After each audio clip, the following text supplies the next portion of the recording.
বাগেরহাটে মোংলা মাওয়া মহাসড়কের কাটাখালী এলাকায় পিকআপ ও ব্যাটারি চালিত ইজি বাইকের মুখোমুখি ধাক্কায় ইজি বাইকের ৪ যাত্রী নিহত হয়েছেন। এ সময় ইজি বাইকে থাকা অপর এক যাত্রী আহত হয়েছেন। সোমবার সকাল ৮:৩০টার দিকে কাটাখালী এলাকায় খুলনাগামী একটি যাত্রী বোঝাই ইজি বাইক ও ঢাকাগামী মুরগি বোঝাই একটি পিকআপের মুখোমুখি ধাক্কায় ঘটনাস্থলে ইজি বাইকের ৩ যাত্রী নিহত হন। ইজি বাইকে থাকা আহত অপর ২ যাত্রীকে উদ্ধার করে ফকিরহাট হাসপাতালে নেওয়ার পথে এক যাত্রী মারা যান। দুর্ঘটনার পর মুরগি বোঝাই পিকআপটি পালিয়ে যায়। নিহতরা হলেন বাগেরহাটের মোড়লগঞ্জ উপজেলার নোমানের স্ত্রী নিপা বেগম, রামপাল উপজেলার ফয়লা এলাকার জিন্নতের ছেলে নির্মাণ শ্রমিক মাসুম, খুলনার দিঘলিয়া উপজেলার আরিফ শেখের ছেলে নির্মাণ শ্রমিক শওকত শেখ।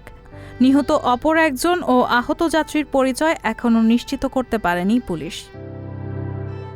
কাটাখালী হাইওয়ে থানার ওসি মিজানুর রহমান বলেছেন, সোমবার সকাল ৮:৩০টার দিকে কাটাখালী এলাকায় খুলনাগামী একটি যাত্রী বোঝাই ইজি বাইক ও ঢাকাগামী মুরগি বোঝাই একটি পিকআপের মুখোমুখি সংঘর্ষে ঘটনাস্থলে ইজি বাইকের ৩ যাত্রী নিহত হন। দুর্ঘটনার পর ইজি বাইকে থাকা আহত অপর ২ যাত্রীকে উদ্ধার করে ফকিরহাট হাসপাতালে নেওয়ার পথে অপর এক যাত্রী মারা যান।